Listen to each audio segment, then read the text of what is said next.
All right, so I'm Shalvi here at PodMed Adventures, and we're super excited to get started with our next episode in our Exploring Externship series.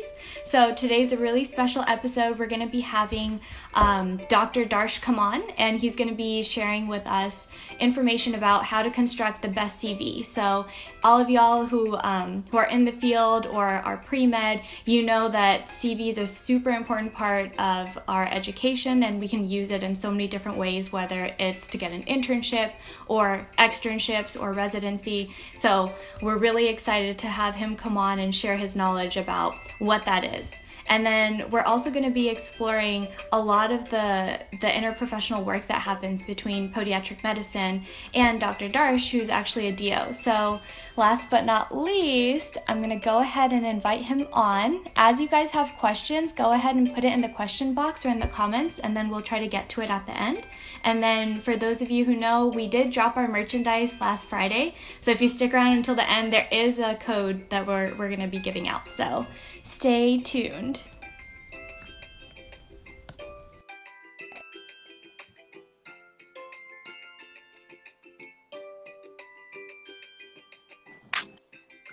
Hey, Hi, Sally, what's going on? how's it going? I'm all right. I'm doing fantastic. How are you? I'm doing all right. I just got back from the hike, so all Nice. refreshed and ready to go. Awesome. Awesome. That's awesome. Thank you so much for having me here. I'm super grateful for you allowing me to be on this platform and kind of share what I've learned through the past year. So, Yeah, so let's start with that. So you're a first resident. You're about to start, right? So you're a PMR resident, just graduated from DO school. So tell us a little bit about your journey and your pathway, finding out what a DO is for those of you who don't know, for those of our viewers. yeah, We can absolutely. So I was actually pre-dental for my first semester at Temple University. Quickly realized that I just wanted more of a holistic approach, more than just the oral cavity. So after that first semester, I was also in a 7-year DDS MD, or sorry, BS DDS program, right? So it was one of those accelerated programs. I yeah. actually was allowed to switch into the 7-year BS MD program at Temple. Unfortunately, didn't make it through. My GPA just missed the cutoff by 0.02. So Oh, I applied 3 times. I was forced to take 2 gap years. Finally got into a medical school. Those 2 gap years were the best thing that has ever happened to me. It taught me personal development. It taught me how to crack the CV, which we'll get into. It yeah. taught me all the life skills that you need beyond just studying in the books. So Yeah. this 2 year, that 2 year gap year was amazing. Eventually, the school I went to was BCom Virginia. They accepted me. I ended up going there. As you said, it's a DO school. So what is the difference between DO and MD? I get that question a lot. Essentially, there really is no difference. Everything that an MD can do, a DO can do as well. The only difference is that a DO has about 200 to 400 additional hours in something called OMM, which is osteopathic manipulative medicine.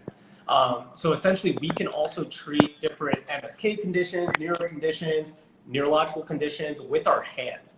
So it's something that's pretty cool. Actually, earlier today, I cracked my fiance's back. She was complaining of it. Yeah. So my Yeah. fiance was complaining of back issues. So I was like, all right, just lay on the ground. I got you. So I just cracked her back. So that is essentially what like a DO is. And then around my 3rd year of med school, I realized, hey, physical medicine rehab was what I really wanted to go into. I love motivating, I love mentoring, I love teaching. And the patients you see with PM&R are pretty much patients that a lot of them didn't ask for their injuries. And so they kind of go into this dark place, but they need to see light at the end of the tunnel to realize, hey, I can still live the best life that I can. And Yeah. that's what I'm all about. I'm all about personal development and helping people figure out how they can live the best life they can. So that's kind of how I choose PM&R. And now, like you said, I'm a first-year resident at Hershey in Pennsylvania. Wow, I love it. Yeah, I took two. It was about 2 or 2.5 gap years, and it was the that's how I found out about medicine. So those are a blessing in disguise always. Absolutely. Absolutely. Yeah. So let's dive in deeper and let's get of what this whole talk is about. What advice do you have to constructing it? So Sure. let's see what is a CV. Okay. So a CV is more of a long-term goal accomplishments of what you've done versus what a resume is that a resume is more targeted. So if you look at the business industry, right, I'm trying to apply for a company like Deloitte. Um, I'm going to apply with more of a resume because I'm trying to target based off their mission. A CV is mainly used more in the healthcare profession because it highlights everything you've done with the research, the publications, all your shadowing experience, etc. The way it works in the student realm is that we're kind of a combination of both, right? Because we haven't had that much experience where we have a lab of our own, we can kind of just knock out publications. Yeah. But at the same time, it's not a resume because honestly, we don't have that much just specialized experiences. So Right. we're kind of in the middle. So the way I kind of broke this down was there's a why. So every problem I like to think of has a why, a how, and a what. So let's go into the what of a CV, right? So what about a CV do we really need to master? And so the first thing I would say is the appearance of it, right? So I edit a lot of CVs that students bring to me. And the number one thing I see right off the bat is, hey, the appearance of it might not be optimal. What do I mean by that? Everything's a little too scrunched in. So I could give you a template, but here's the thing. There's so many templates out there that you could use. Just go ahead and Google it. Yeah. But the biggest thing I see is people put the date, the location, the title, everything almost just together. Yeah. Even though you have 1-inch margins on a CV, use the space up. I go to 0.5 margins just so I get some extra space. Because the biggest thing I realize is healthcare professionals usually just put it up on their laptop and they view it from their laptop. So when they print it out, that's usually not happening. So Yeah. the biggest thing I would say is appearance. Make sure everything's spaced out, visually looks good. Okay. The second, yeah, sorry. No. Go ahead. Okay. The second thing I would say about the what is make sure you have more than one bullet point. So if you have something that you're going to write, make sure you have at least 2 to 3 bullet points. Because if you only have one bullet point, that's not really saying much. There's not enough substance. So it's one of those old English rules where if you're going to have a bullet, you need at least 2. So keep that in mind. If you guys want to grab a pen and paper, definitely write down these notes because I'm just going to go on and kind of read through what I got here. Yeah. And then the third thing I have is how do you categorize your experiences, right? So the way I do it is my top is always my education. Where did I go for undergrad? Where did I do my master's if I did one? Where did I go for medical school, podiatry school? Put all of that on there. Yeah, so education will have all of that, GPA. And that's about it. I don't really include my MCAT score or any other entrance exam. I pretty much just put my GPA if it's applicable. Okay. The next thing I would have is educational experience. I would have work experience, so something that's paid for, research experience, then something that's called scholarship, that scholarship is where you can include your case presentations, your publications, your case reports, more of the things that are more academic related. Okay. And then I would do something like honors and awards, maybe leadership positions. And then at the end, I would definitely include hobbies and skills. This is something where students are kind of like, should I include it, should I not? What we're taught in medicine is, so it's different than you guys, where you guys kind of have to write a CV and then attach it on, right? Right. For us, it's always, it's in an application already, and we only have so many characters to kind of write it in. And Okay. for that, everyone tells us just fill it up, fill up your hobbies and skills, because that's what everyone's looking at, right? People want to make that personal connection. That's what sets you apart from the average. Absolutely. Yeah. Absolutely. And you never know in what way you might relate to someone. So for me, I'll put athletics, I'll put sports, I'll put dancing, I'll put personal development, reading books, reading podcasts, traveling, learning how to cook, right? So really think about what it is and include 5, 10, 15 maybe. I wouldn't put them in a list, but I would put them in a block, 5, 5, 5, something like that, right? Just for the appearance. So it looks pleasing. Yeah, exactly. So like you said, that's something that's going to set you apart. And Yeah. in the end, it comes down to networking, right? Like podiatry is a very small field. Exactly. It always comes down to, hey, do I like this person? Do I know this person? How do I understand this person? So those small things can really make a big difference. No, that's huge. And we actually have a question here. How long? Yeah. Oh, that's actually my next point. So Yeah. a resume is 1 page. A CV is forever long. You want to be somewhere in the middle. So my CV personally is about 2.25 pages. So I'm almost at 2.5 pages. Don't be afraid to go more than a page because again, you're not going to have everything condensed in 1 page to say, hey, this is putting my best foot forward. At the same time, you don't want to list all your high school experiences, all your high school grades, which I have seen some people do. You don't want to do that. You want to keep it somewhere in the middle. If there is a high school experience that you really enjoyed, for me, I went to Pittsburgh Healthcare Scholars Academy, which is very related to medicine. I include that in every single one of my CVs because, again, it was something that I got selected for. Yeah. So I would say around 2-3 pages. If you go over a page limit, though, that's completely okay. If you're at half a page, you got to find something to add substance in there. Okay. No, that's really helpful. Right. And then the last bullet I had here for the what was, again, include high school experiences if they're meaningful. If you're doing podiatry and let's say you were a sales associate at like Hollister or something, you don't need to include that. Include things that are relevant experiences to podiatry or healthcare in general. Yeah, no, I think that's all really helpful because when it comes to the externship applications that we have, it's the same thing. There's only a certain characters that we have, so they'll ask for your educational history, and you can put down stuff, if you did community college and your undergrad, but I think, at some point you run out of characters because they'll have like educational history and they'll have applications and research and extracurricular activities, honors. So those are kind of like the main points as far as the externship application goes. And then people always attach the CV at the end, just like I said. And I think a lot of people don't realize that you're allowed to include things from college applications. So that's just something that I was surprised to hear, because I did do research in undergrad and I was like, okay, great. It has nothing to do with podiatric medicine, but you can still include that on your public research. And for people who are if you're a current student looking for help, you can also articles that you publish like Halleck's Magazine or Dive Today or APA has places where students can publish their work. Those are all things that are fair game have to be published research. So those are just some tips and tricks for students. If we have a question or a comment, do you have to rank on the CV? I don't know how podiatry works. In DO schools, there is GPA based and class rank, but that's something they send to like whatever residency you're trying to get into. I don't really include it because, again, if I'm on the lower end, I don't want to highlight that. If I'm on the higher end, sure, I'm going to include that. So definitely play it to your advantage. All right. So yeah, pick and choose whatever is going to help you look better. That's exactly. All right. Cool. Okay. So that was the what. Let's go into the how. How do we really craft a CV now, right? So the biggest thing I recommend to all my students is Google CV power words. These are words that are verbs, but they're high impact, high action.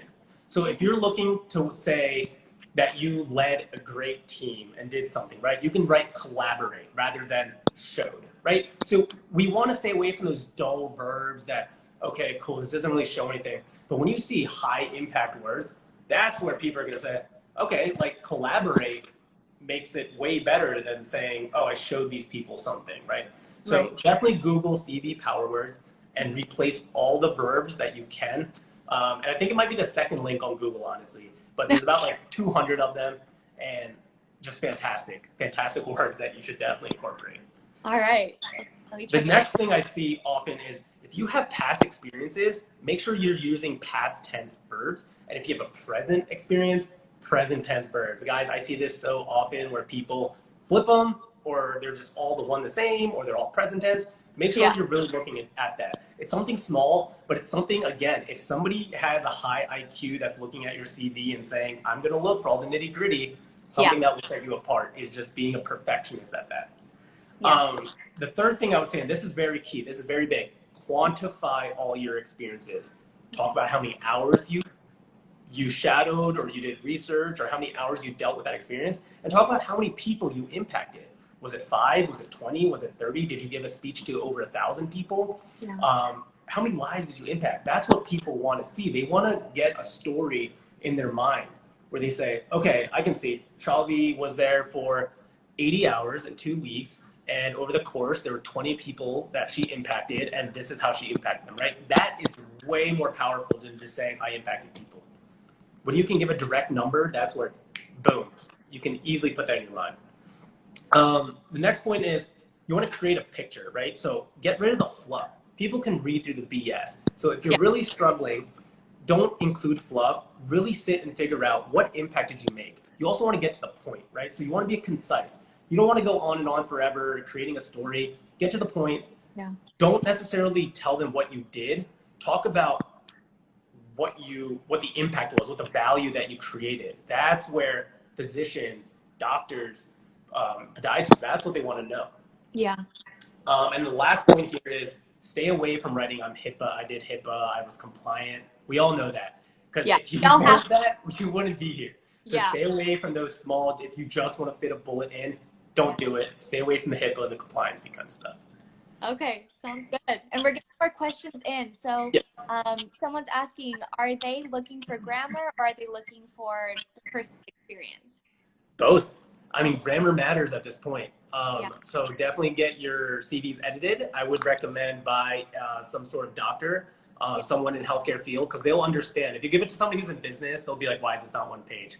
You know? So definitely give it to somebody who's in healthcare who understands like what you're kind of going into. But yeah, grammar should be definitely something. If you don't have the app Grammarly, highly recommend it. It automatically kind of looks for any grammar issues. Yeah, no, that's a really good point. I know I switch back and forth between tenses all the time, but I just give it to like my teacher and she's able to catch a lot of those grammar mistakes. And at my school, they do a TV workshop and they'll be like office hours thing. So, you know, reach out to your professor, reach out to all the mentors. I'm sure they're all down with that. Let's see. So we have another question. What's the best way to keep track of extra credit hours or hours other than using Excel? That's honestly, I think there are some companies out there that you can purchase or buy where they have almost like a Google sheet in the end where they're just kind of tracking your hours. In the end, it just comes down to updating your CV as often as possible. You should not wait to update your CV 2 years later. Update it every month. Just pick a date on your calendar, the 5th of every month, and just have a reminder. Update your CV. Even if there's nothing to update, at least it's going to be on your mind. Man, I need to improve my CV. Maybe I should go find an experience or leadership position to improve it. So monthly or bi-monthly, I would recommend just, constantly checking in and see where you can improve or how you can update it. No, I love that. I think I do that all the time, but I tend to do it during breaks. So that's my CV and I start to pull up my like, okay, what did I do? And I look at my emails and you forget all of those you signed up for because you're here to do it because you get it. But I think monthly is a really good idea to kind of keep hold of all the things that you do. Absolutely. I mean, in undergrad, I was doing breaks as well. I remember that. Christmas break, summer break, I would, go ahead and update my CV. Yeah. And then you're like, oh my God, I did all this stuff, or, oh, I did nothing. So you got to do stuff. Absolutely. Okay. So I don't want to cut you off. Did you have any more points? And then I can kind of get to more questions. So I was done with the what and the how. We can go into the why, which is really the bulk of the CV. If you want to go into that. Yeah, I think let's go to the why, and then we can kind of go into questions and answer questions about specifically that anyone has, and then we'll go on. Perfect. All right. Okay, great. So the biggest thing I want to say is when you're crafting your CV, especially as a podiatry student or any healthcare profession, put yourself in the shoes of whoever's going to read it, right? So a future podiatrist is probably going to read your CV. Right. For me, a future physician or a physician is going to read it. What are they looking for? If you were a podiatrist right now, Shelby, what are you exactly looking for in a student? I just want someone who's going to learn, who's open to constructive feedback, and someone who's going to work with. I think those are like the 3 things at least I would look for. Yeah. Exactly. You're looking for someone who is coachable. You're looking for someone who, in their experience, has maybe gone the extra mile, who has said, these were my only responsibilities, but I went beyond that. Right? If I'm looking for a medical student, I want to say, I want somebody who can take the burden off of me, maybe. Yeah. But again, who I can teach. Everyone loves to teach, right? Especially in our field. So that's the biggest thing. Remember, in all of your details that you're going to write, all your bullet points, don't just write about what you did. Talk about the impact you made. Talk about the value that you created. And then you can also talk about what skills have you gained from this that you wouldn't otherwise. Think about how your shadowing experience or your research was different than the person next to you. Right. So you always got to find a way to differentiate yourself. Okay. The other thing I would write about is, at least in podiatry, I think, what do you do in your spare time matters, right? What you actually do in your spare time matters because when you look at podiatry, everyone's going to have similar experiences. Right. I think in medicine, it's a little more broad. We have a little bit more of an advantage because in medicine, there's a little bit more wiggle room with what you want to go into. Right. So that's where hobbies and skills kind of comes into play. Understanding that, hey, what you do in your spare time and what you can talk about in that interview really will make a difference. Okay. Other things I want to kind of talk about was you've got to show your passion. So for me, I really think having a theme is important if it's possible to have a theme. For me, my theme was mentoring and teaching and how that related to PM&R. And so everything that I wrote about kind of revolved around that. And so when I went through my interview, it was strictly just based around my passion. And it was so easy for me to kind of just talk about because it was so natural. So if it's possible for anyone, figure out what it is you really want to convey. Start to write your verbs and your adjectives around that realm of what you really want to convey. And the other thing is you want to stay specialized, right? So in podiatry, you want to write podiatry things, but don't be afraid to be diverse. If you don't have podiatry experiences where it might just be medicine or it might be, I don't know, anything, OT or PT, right? Because it's still related. Don't be afraid to include those things. It's very tough to write a resume in healthcare because, again, it depends on where you go. I went to a DO school. It's not academia. I don't have research opportunities as someone does at Harvard or Johns Hopkins. And schools and whoever's viewing that understands that. So what they're looking for is, are your skills translational? Because if you do psychology research and it's clinical, well, I'm sure you understand how to do research, even if it's about sleep apnea or wound care, right? So that's the other thing. Specialize it, but also be diverse. Don't be afraid to be diverse. And then, I think we touched on everything else. Have a doctor edit it. And don't forget to just go the extra mile when you write it. That's what doctors, I think, really care about. And like you said, being coachable, teaching, having a great attitude, and just showing that high impact that you made. Rather than just showing, I did this and this and this, and I showed this. Anyone can do that. Yeah. Tell me. Tell me what you did to go that extra mile. No, that's all really good points. And I think using those power words are going to be really helpful. And in the field of podiatric medicine, there's so many different specialties. So, like, for example, I'm interested in working with the underserved population. So a lot of the work that I'm doing in school right now is working with the homeless population or minority groups or people who have less access. So you can highlight all of those things or subspecialties of podiatric medicine as going through school. So if you're interested in wound care, write a review on wound care and new up and coming technology that's happening with that. So there's tons of different ways to kind of highlight your even in podiatric, because if you want to work with kids, and translational skills I talked about as applying to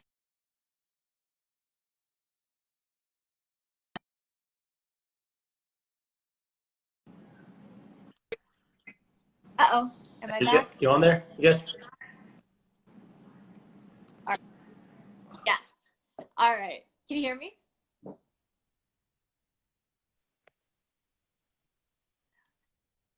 Yeah. All right. So during my gap year, I did substitute teaching and kind of looking at it from a non-medicine point of view. It's not scribing. It's not anything like shadowing a doctor, but I needed to work with, I did pre-K to high school, and I didn't know what subject I was going to be teaching until I went to IF. So all of that was translation because you don't know how old your patients are going to be when they come in, right? And you don't know what they're going to come in with. So that's kind of an example of how you can use different activities that you do and translate skills to something that you are going to use when you are in medicine. Mm-hmm.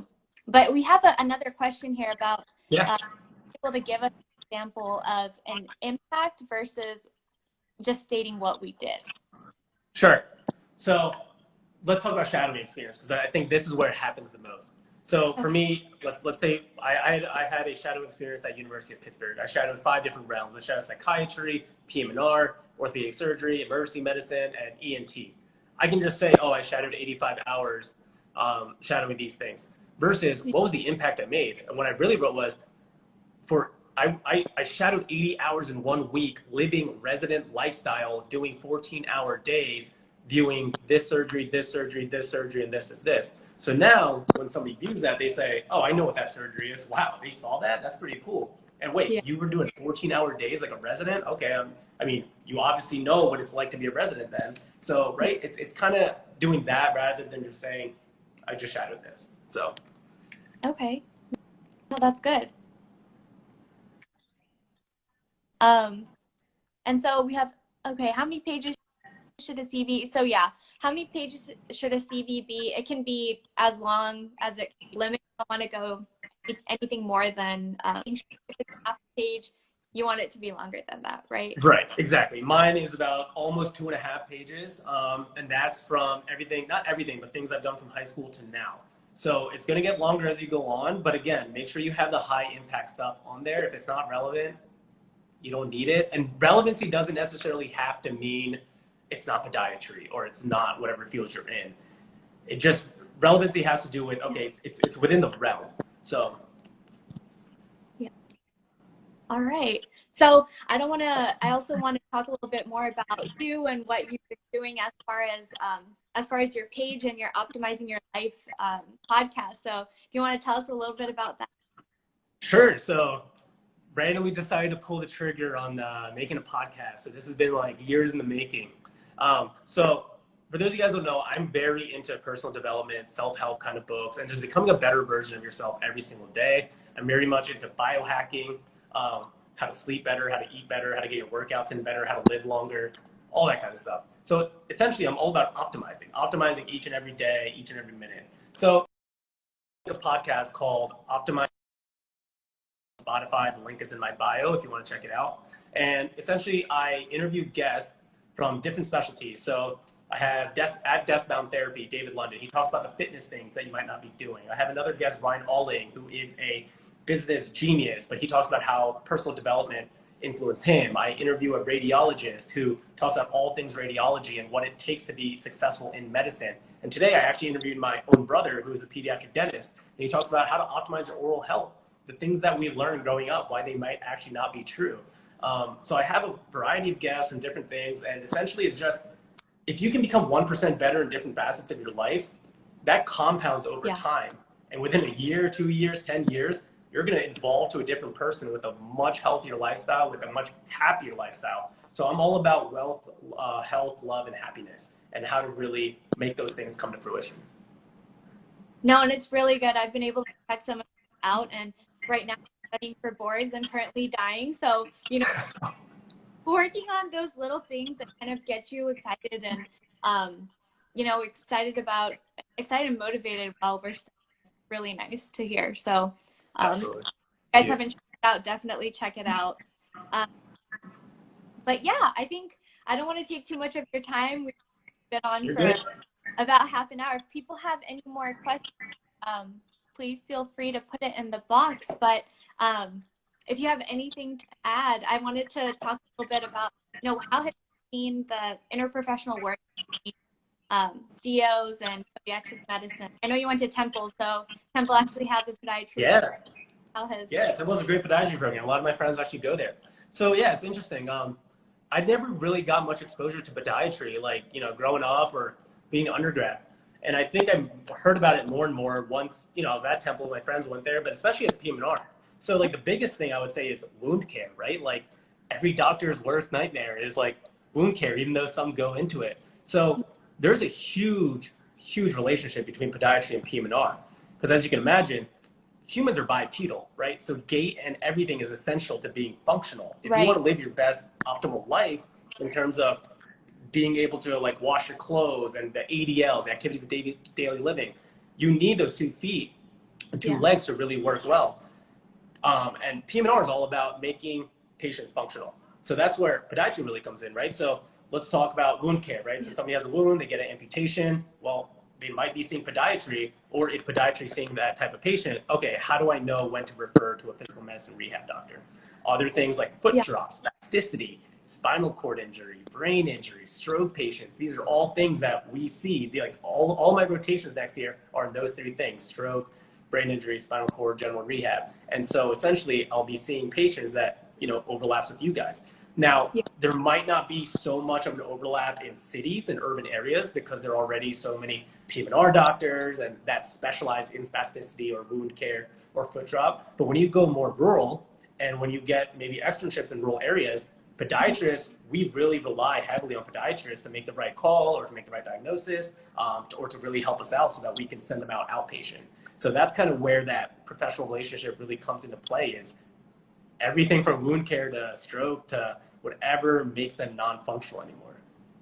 No, it's really interesting to hear. Until I saw your Instagram page, I didn't even know that this was a specialty. So seeing the interplay, well, I think it's really helpful for those students to see us, and for us to even know about, to refer out to PM&R. You know, I didn't even know Yeah. that's something that we do. So it's very helpful. Yeah. So I think we have one more question related to CVs. It's popping up. So I'm working on my CV right now, and I'm trying to make it look nicer and cleaner. Word. I don't know what the Yeah. John's one of my students, actually, so this is funny. Okay. We're going to see, yeah. So he's one of my students. John, text me. We'll talk about it. But yeah, again, use the margins to your advantage. They don't have to be at 1 inch. Use 0.5, 0.75. Make it cleaner. Separate your date and location from everything else. So just make it as widely spaced as possible, because the worst thing that could happen is the doctor saying, I don't know what I'm looking at. This is too jumbled. Like, I just want a clear, concise, okay, this is where they did it. This is when they did it. This is what they do. All right. Sounds good. Yeah. I'm going to go ahead and wrap up, because I don't want to take too much more of your time. But no, you're fine. If you haven't already, go ahead and check out Dr. Darsh's podcast. We have a link in our bio, and you can definitely check out his page. He's got tons of inspo on there. I know I've been checking it out as I'm studying for sports, and it's been really to kind of work on yourself on the day and keep yourself motivated and happy. And then, like I said, we do have merchandise that released on Friday. So for those of you guys who are on, it's valid for 24 hours. If you put in CV Sunday, you'll get $5 off whatever you guys decide to get. So that's up. And this podcast or the Instagram Live is going to be saved, and we are going to post it. So I know a lot of people were saying definitely save it. So you guys will be able to refer back to it. And then we'll also be posting it on YouTube, so you can pause and do all of that stuff. Awesome. So if you have final words, Chris, Dr. Darsh, thank you so much for joining us. Absolutely. No, everyone keep grinding. Listen, your dreams aren't fulfilled until they're fulfilled, you know? So keep grinding, keep going. Just believe in yourself. You'll get there. And especially you shall be good luck on your boards. You're going to crush it. I know you will. So you got a great attitude, and thank you again for inviting me on here. So I enjoyed it. Coming on. All right. All righty. Thank you. Yep. Have a good night.